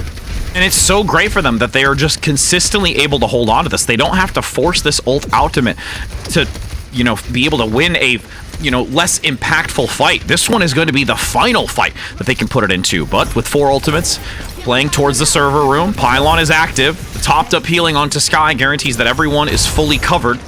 With 25 seconds to go, Cookie, Dragon Strike, crossing the center from up top. Nice removal of that with the Molten Core also going to be placed, attempting to zone them back, preventing a sideline for Quartz because you've got the lava actually on that opposing high ground. So Vistola now can move in and utilizing this ultimate as a guarantee to zone them back. The ultimate from the Captive Sun doesn't do anything from Canales because they elude it, but there's enough space gained that Twisted Minds is actually unable to contest this. I think WMaimon actually killed the Symmetra before the Captive Sun worked, and Canale's like, all right, well, I guess got to throw it out somewhere. But Oblivione finally are able to break this defense. Very expensive fight for them in all respects to be able to win that one. And Twisted Minds, I mean, still in this enclosed area, Annihilation can get a lot of value. Quartz is back onto this Sojourn, so now Overclock is going to be something that Oblivione has to be worried about with that one-shot potential and how good Quartz is. But High Ground is still now in control of Twisted Minds, and this is going to be difficult for Oblivione to work forward through being continuously poked down from the high.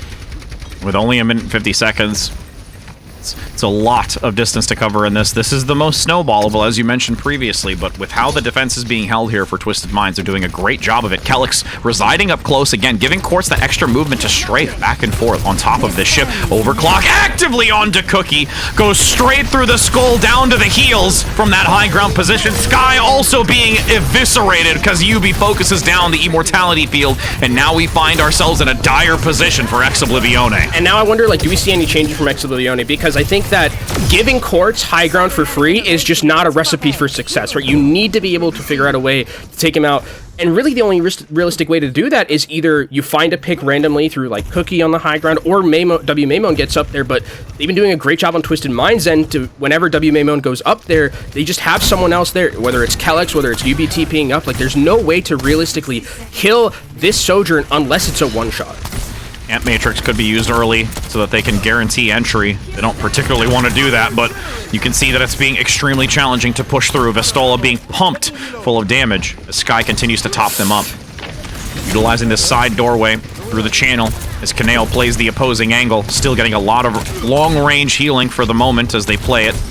Look at how much poke they're taking. And this is like the trenches in World War II. Like, they're taking so much poke here. Maimon is already down, so now with 28 seconds left, I mean, this is going to be their last chance to be able to move forward. And look at this. Yuvi's got a very incredible ultimate here with that Photon Barrier to block any of the incoming damage from Captive Sun. Now waiting for it to be active. The Captain Sun being held on. Photon. Oh, Vestola able to draw back and hold on. And now that the Photon is dissipating, Kaneo has an opportunity to find free fire. With this ultimate, that's going to be the win condition. Using the burst to go high, gets 2, lands the Sun, Quartz is popped! And there's a blade to come out up front, but Yubi shuts him down. W Maimon can't find anything further after the initial pickup onto Calyx. The overtime is active. Twisted Minds is now going to need Calyx to get back quickly with that sound barrier to give them reinforcements. As you see Quartz playing aggressively, looking in the backside, needs to eliminate the support play, repositions and goes down for the chase and finds the overclock generated. Now, Vestola eliminated. That is the nail in the coffin. Oblivione on the attack cannot recover despite the early pickup onto Calyx, and it will now put them at a 2-1 score. Twisted Mind are able to break serve there on the map pick. I mean, this didn't look like it was the map pick of Oblivione, let's be honest. Like, this was a complete and utter domination. Like, the first 2 maps you can argue were like a lot closer.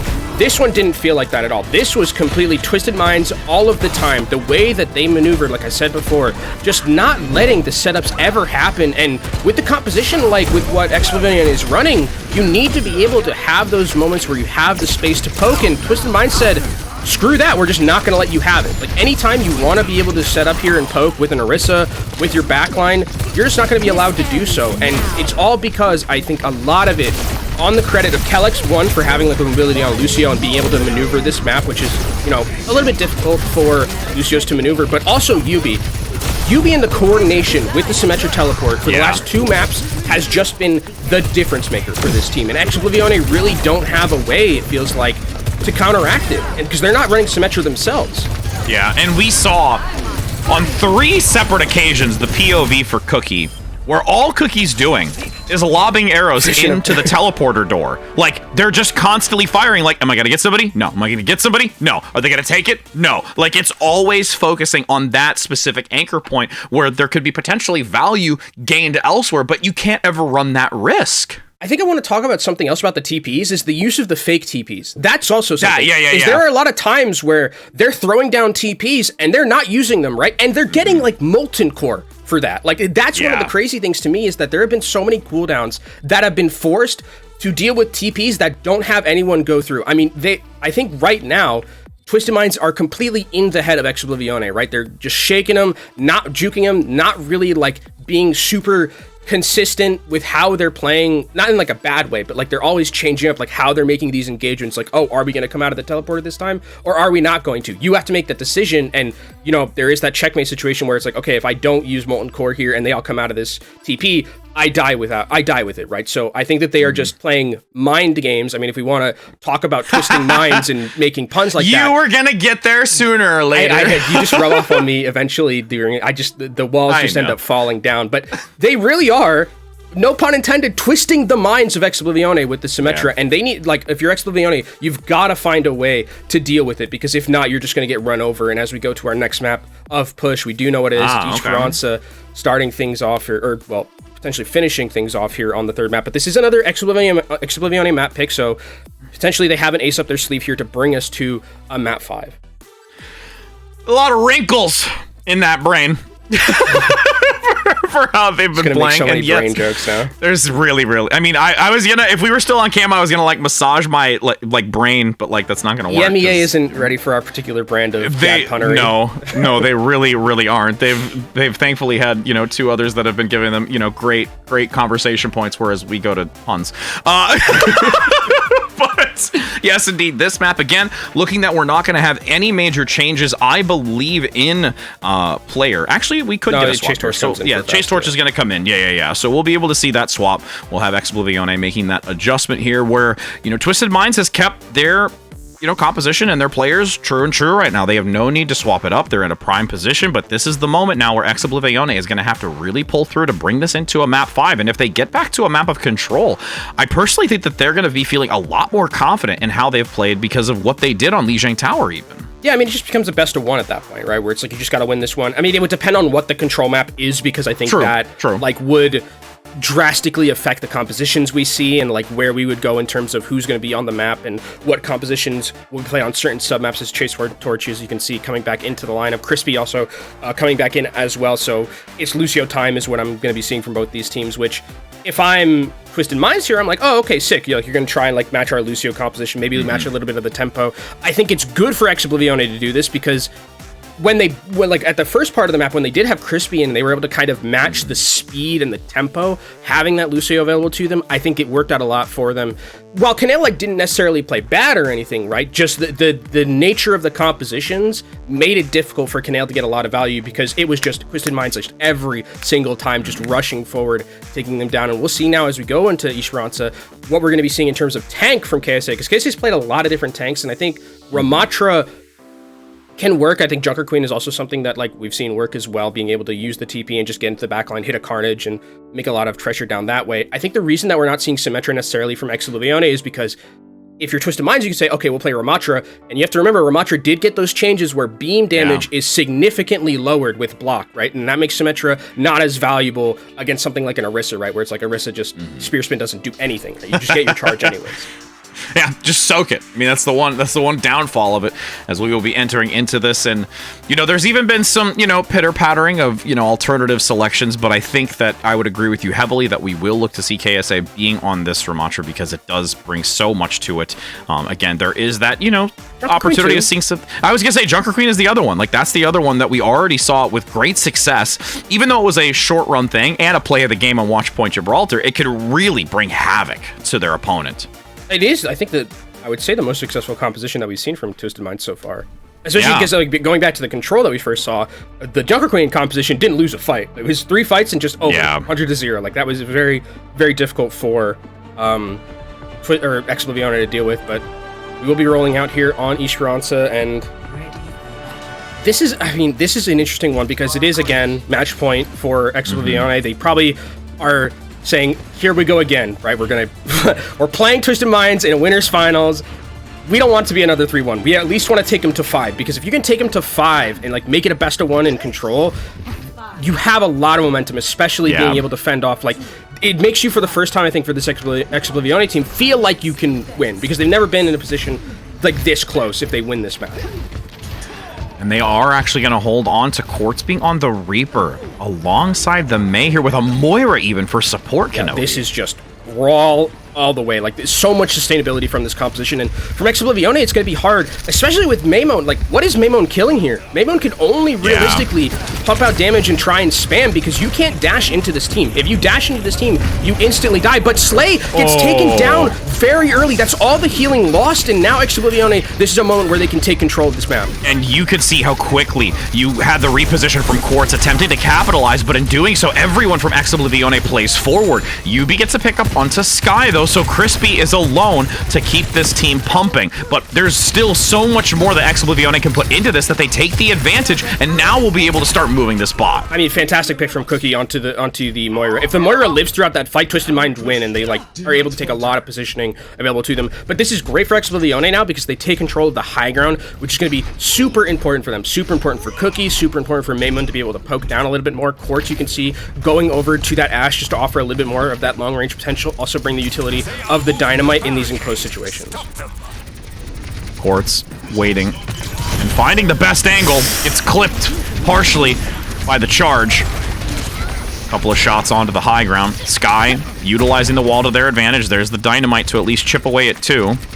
And this shift of positioning is interesting by Twisted Minds, looking to gain high ground, but Oblivione takes the even further high ground position, with Chase Torch causing contention on this initial barricade. Spear Spin leading into this. There's this beam damage you were talking about, though, bringing Chase Torch low, but able to get out because both Crispy and Sky are pumping them with healing 8 HP, and nobody can find them in that position. Both sound barriers available to each of these teams. Sky is going to come in, actually so low, but has to use the sound barrier. Dragon Blade follows.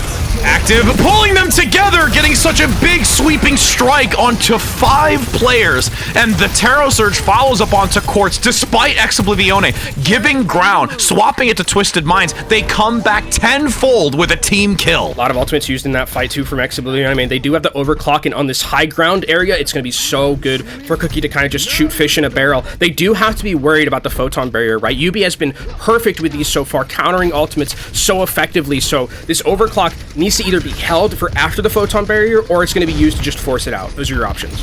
And Calyx going to instantly go towards that barricade to guarantee that they cannot reach this checkpoint. Still quite a bit being pushed into him for now, as W Maimon retreats up to the high to stick close with Cookie.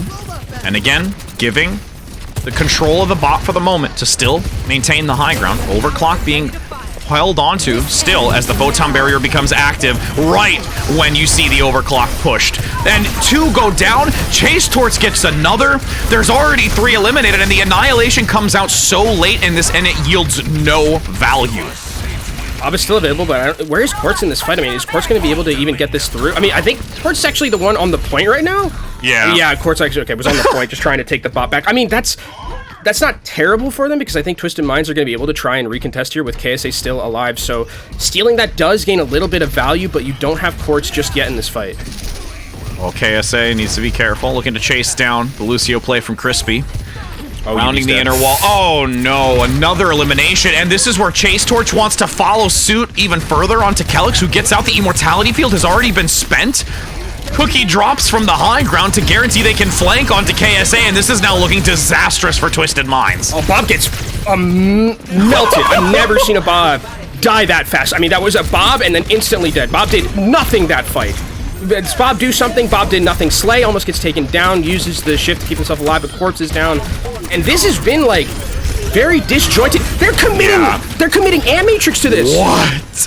This is never ending, and it's just already almost 5 minutes off the clock. Twisted Minds are getting back into this now. There's the Terror Surge to pull them in, gets the slam onto one, at least in the outskirts, where Cookie's able to get the elimination, so there's no sound barrier available here for Calyx to use to keep them going, and this bot is still residing underneath the archway. It's the never-ending fight. There's actually a TP into the backline, but the TP is taken down, and look at Yubi. Yubi's gonna get collapsed on. Ends up going down, and KSA at half health needs to retreat here. Great play from Oblivione to take down that TP and basically keep Yubi in no man's land. Deja vu moment once again as we had Quartz earlier. Now Yubi falls in suit. Blade potentially available from up top. Goes in for the dash reset on top of it. Slashing the remainder. W Maimon is going to clean up as they guarantee a checkpoint here and are still in full control. I mean, I was talking about, like, how is Maimon going to kill anything? Well, I guess Blade is a good way to do that. And Maimon has actually done a phenomenal job of finding, like, isolated members. There's been a couple of fights where he's opened the fights by just killing Calyx, right? Which is just fantastic. It means that a lot of the mobility that Twisted Minds has been using just gets completely negated. And it's already a checkpoint taken here for Oblivione, and we're halfway through the map, and it feels like Oblivione have had their foot on the gas every time Matrix is used. Sound barrier counted out. Great TP into the backline. Immortality Field buys them even more time, but unfortunately the second you step outside of it and are instantly focused down on the Immortality Field, it's when Oblivione wants to take advantage. Yubi and Quartz gone, so the damage has been removed. Oblivione playing towards the... Oh, no! Oh, no, I mean, I think I was gonna say, yeah, okay, for a second I was like... Close ones are here, though, and with the amount of kills that have been, like, taken over, I think this is actually very recontestable here for Oblivione. They won't lose too much progress, I think, because of the fact that they were able to secure a couple of those kills off the back end, and Cookie's gonna come back in. There is gonna be that overclock available to them. It is gonna be a little bit difficult for Oblivione to win this fight, especially if it becomes, like, very disjointed and very enclosed, because of the fact Annihilation's gonna be here for KSA relatively soon. Nice disruptor shot in the doorway as well. The Vortex denying them from pushing through extremely easily. But now Chase Torch, knowing that the cooldowns have been removed, W Maimon gets a pick up. Crispy alongside him. There is so much instantly working in their favor. They have given up some meterage on that barricade, but they are going to take this fight tenfold regardless, as Slay actually committed the Amplification Matrix, attempting to swap it over, but it really yielded, as we saw earlier with the Annihilation, no value. I mean, this has been such a great change from Oblivione, right? I think that what I talked about in those last two maps is I was like, the TPs are getting too much value. Yubi's getting too much value. Oblivione has been focusing down these TPs so effectively. It's a completely different game with how they're maneuvering around this Symmetra, and they are negating a lot of the value Twisted Mind has had in those previous two maps, and that's why they're so ahead right now. Photon barrier, you can see, primed and ready. Now they want to use it. TP active. What a surge to pull them forward. Still gets to the TP in time so that they are not instantly blown up by the damage. Chase Torch now, pushing underneath, but Quartz gets 2 with the overclock, and chasing down to third onto Cookie, gets the third shot, and that's now finally Twisted Minds able to get a team kill themselves. That's everything in the bank, though, for Twisted Minds, and they're behind on the support ultimates, but luckily for them, they do have high ground. This is going to be great for Quartz to be able to try and find picks early in a couple of these fights. Twisted Minds, though, need to find a way to stall a little bit to get Slay and Kellex back to even kill with these ultimates, but Chase Torch actually going over to the Doomfist here. Oh, dude, my. I haven't seen the Doomfist versus Ramatra matchup, but this is a complete curveball from Oblivione. There was mention of this conversation and how valuable it could be in a solo play situation. Now, how will it be valued? Oh no, that blade is denied. The checkpoint only meters away as Quartz gets a second onto Chase Torch. The swap, at least for right now, doesn't yield anything, so Oblivione's got to look to hold for the next point as they need to now get there to touch it. They're going to lose the lead. They're going to completely lose the lead. I mean, no value whatsoever from that Dragon Blade. Completely whips, and the lead has been taken over by Twisted Minds here, and there's only a minute and 36 seconds left, Rich. This is disastrous for Oblivione's chances to try and take this to map 5. Minute and 30 now, and now a massive distance ahead of them. Look at, Chase is in the back, though. A couple of gunfire shots from that fist. Can't quite get anything. That would have been a massive advantage with the time remaining. The sound barrier is active. Twisted Minds want to close this out and not have to worry about seeing that map 5 sound barrier active onto 3. Chase Torch and WMamon go in aggressively onto Slay, attempting to get the pickup. Finally do so as Quartz falls alongside them.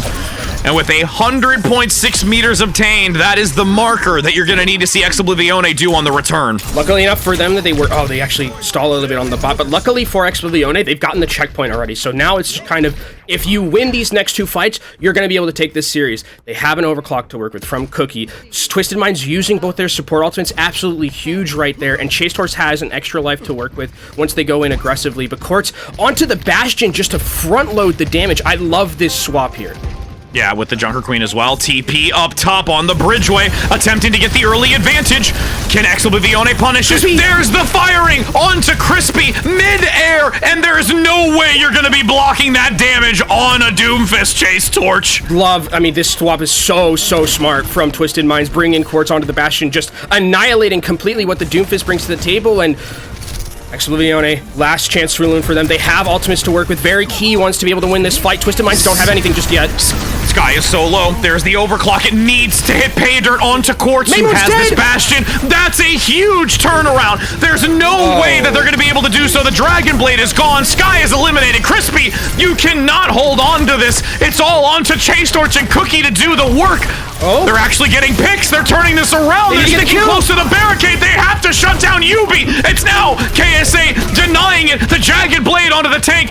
Crispy is still rounding the bot, buying the time. We saw Kellex be an MVP. Can Crispy do the same? He's just away from the bot. And that's Twisted Minds able to secure, moving on in the upper bracket and dropping down Oblivione. Twisted Minds survive Esperanza. I mean, it felt like throughout 80% of that map, right? It was completely in control for Oblivione, right? And just at the final hurdle, they just are not able to get through. The Doomfist swap, I mean, I would be interested to know like what the decision-making was behind that.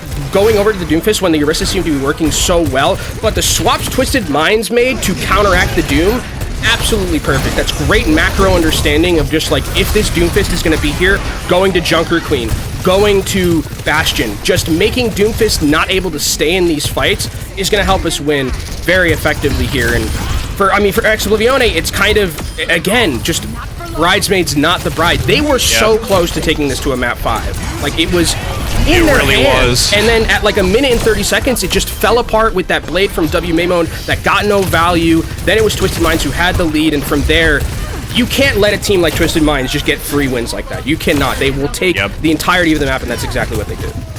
And having a calming sigh of relief, they continue their dominance despite the combatants that's from Oblivione, but Oblivione, again, not out of this yet. They still have another opportunity of redemption, but going against one of the two in the lower bracket is still a team to be worthy of contention, as we get just, again, overall in these last few moments, see how valuable that read is from KSA and Quartz. And you can just, that fist is like, I'm gonna block the bullets, I'm gonna block the bullets! No, I really can't block the bullets! And I mean, it worked like at the end here in this very chaotic fight, but for the most part, it just wasn't able to sustain, and this was just, I mean, a Lucio versus a Junker Queen, nigh impossible to win this, right? There's like almost no way.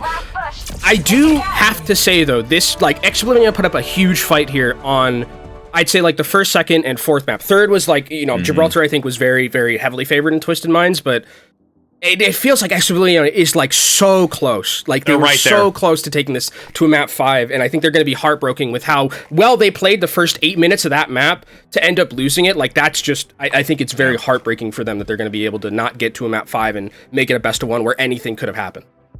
And that's where they have to look in the future to try and say, all right, we still have another chance. We were this close. We can get even closer, inch by inch by inch. They continue to work to taking the advantage, as we do have the opportunity of interviewing KSA. So we'll be heading to a short break so we can get a few words from them and see if they're feeling calm and collective, or maybe a little bit under the weight of the tension. So don't go anywhere.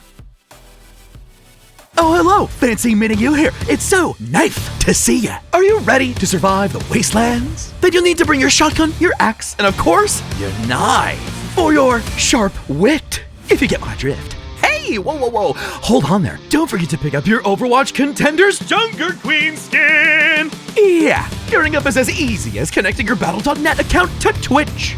And after that, watching the Overwatch Contender Summer Series will contribute to your drop progression, letting you claim your own wasteland-ready Overwatch Contenders Junker Queen skin.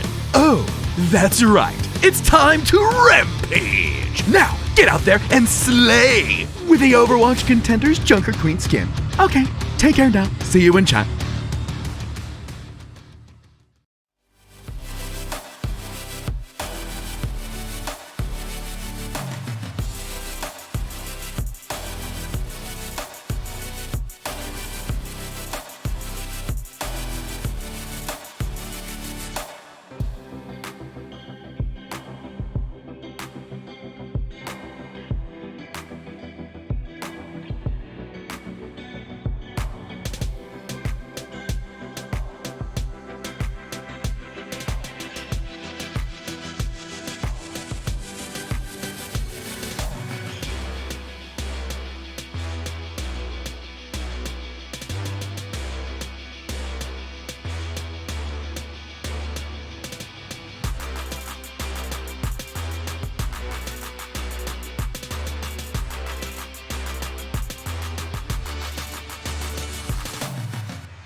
Hello and welcome back, everybody, as we are here to get a lovely word from KSA. It's exciting to have you here, my friend. A victory 3-1.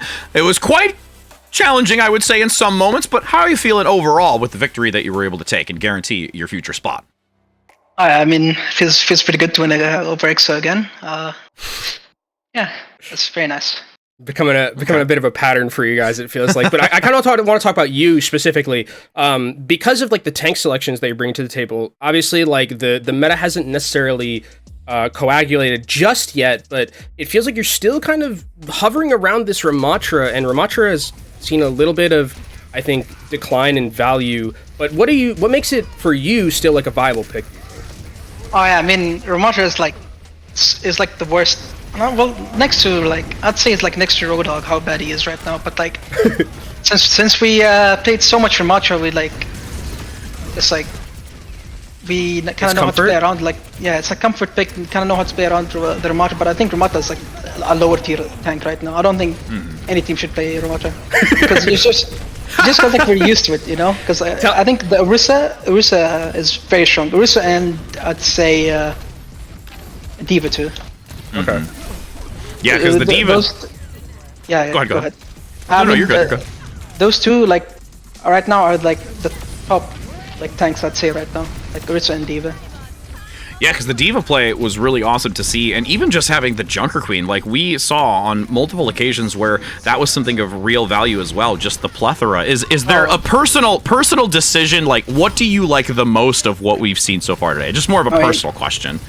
I'm not gonna lie, we were like watching APAC, and then we saw like Dallas running the Junker Queen comp, and we were like, wait, what is this comp? It's a bit weird, but like as soon as I saw Junker Queen, I'm like, guys, I want to play this comp. I got sold on Junker Queen. Okay, just let me play this comp. Okay, so I mean, taking inspiration from Dallas Fuel, I feel like Dallas Fuel is a team that usually like just decides what metas are a lot of the time. But like, so for you guys in kind of like operating these compositions that are a lot more like very high tempo, especially with UB on the Symmetra, is that like a thing that you guys are like practicing a lot of, where it's like this like kind of very high tempo mobility composition where it's like it feels like you guys are so on the same page and like utilizing the mobility of UB's TP so effectively it never really got countered? Like, is that something that you guys are actively like making decisions and trying to improve on? I'm gonna be honest, we've picked up the sim comp like I think around 2 days ago, and since we have like, you could have fooled me. Yeah, I was gonna say the same thing.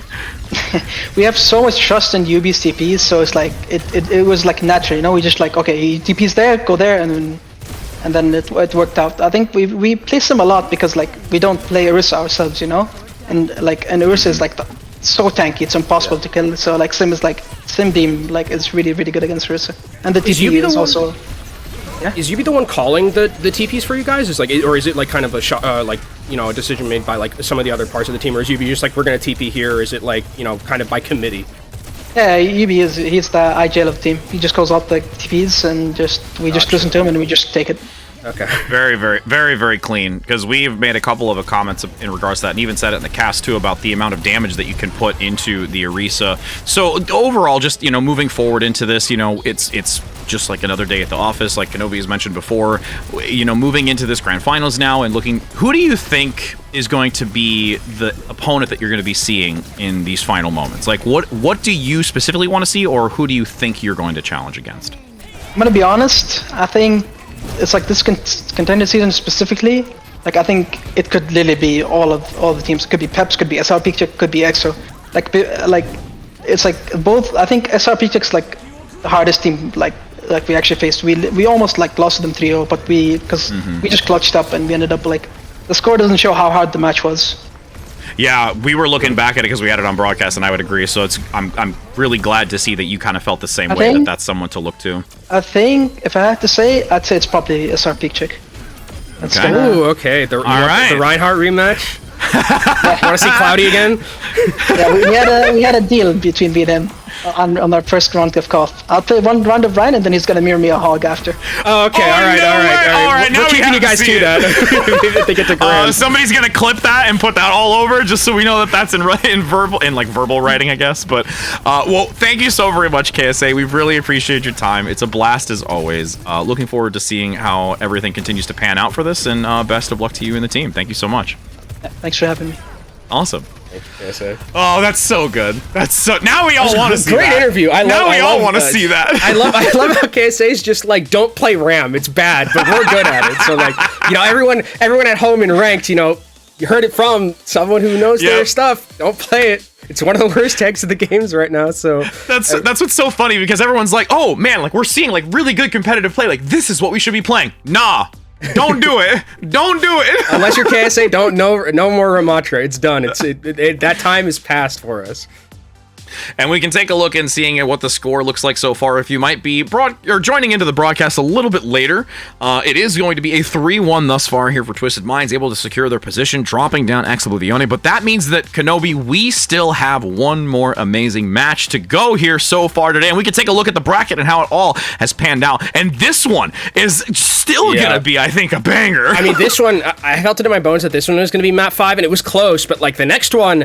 Oh boy, I mean, the rematch from, like, I think that this is going to be a matchup that is going to be incredibly close. It already was when we saw them play earlier between SRP Check and Team Peps. I expect nothing but the same, just incredibly good, highly contested Overwatch. And like KSA said, I mean, any of these teams, right, could end up just getting to the grand finals, right? I think that this is a part of the bracket where it's like, if you pick between Oblivione, Team Peps, and like you roll a 3-sided die, the chances of any of them getting to the grand finals is so incredibly high. I think that this is going to be an absolute banger of a matchup, and on the other side, there's no way you want to miss it. Come on, Rick. Like, you gotta... It's overwhelmingly, competitive. The parity is there. The parity is there. There's anyone could truly take this, as we had from the interview, but we're going to head to a short break to allow these teams to get ready, to give us a break to prepare for potentially this map 5, and give you a little time to get some food and snacks. So don't go anywhere, friends, because we'll be back in a moment. You like solving problems. Problems like how to stop that tracer from deleting your backline. I know just what you're thinking. Go bring a turret. But y'all can't solve all your problems by simply bringing an extra friend to the battlefield. For that, you need the Contenders Torbjorn skin.